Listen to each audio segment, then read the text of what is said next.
আমার সঙ্গে এই মুহূর্তে যিনি রয়েছেন তিনি স্বামী গগনানন্দ, এসছেন ক্যালিফোর্নিয়া থেকে। তার আরেকটা পরিচয় রয়েছে, তাকে বলা হয় বাঁশুরি বাবা। রামজির জন্য অনেকেই গান করছেন, নাচ করছেন, কিন্তু তিনি এসেছেন রামজিকে এই বাঁশুরির সুর শোনাতে। তার কাছ থেকে সেই বাঁশির সুর শুনে নেব আমরা। স্বামীজি,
হংসধ্বনির এই শুরুতেই রামচন্দ্রের মনোরঞ্জন করতে সুদূর ক্যালিফোর্নিয়া থেকে এসেছেন বাঁশুরি বাবা।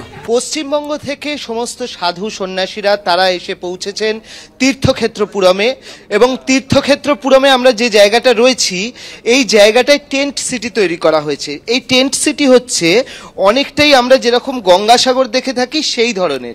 এখানে আমরা দেখতে পাচ্ছি যে পরপর পরপর ঘর রয়েছে এবং হচ্ছে প্রত্যেকের নাম্বার দেওয়া রয়েছে। এই রকম যে ঘর রয়েছে সেই ঘরেতেই কিন্তু বাংলা থেকে যারা এসছেন তারাও থাকছেন।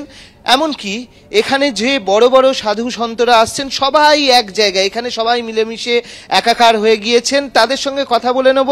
আমরা জানি যে গীতা পাঠ হয়েছিল কলকাতায় কিছুদিন আগে, তার অন্যতম উদ্যোক্তা যিনি ছিলেন নির্গুণানন্দজি আমাদের সঙ্গে রয়েছেন। আপনার থেকে জানতে চাইব যে কলকাতায় গীতা পাঠ, তারপর সোজাসুজি অযোধ্যা, কিরকম লাগছে?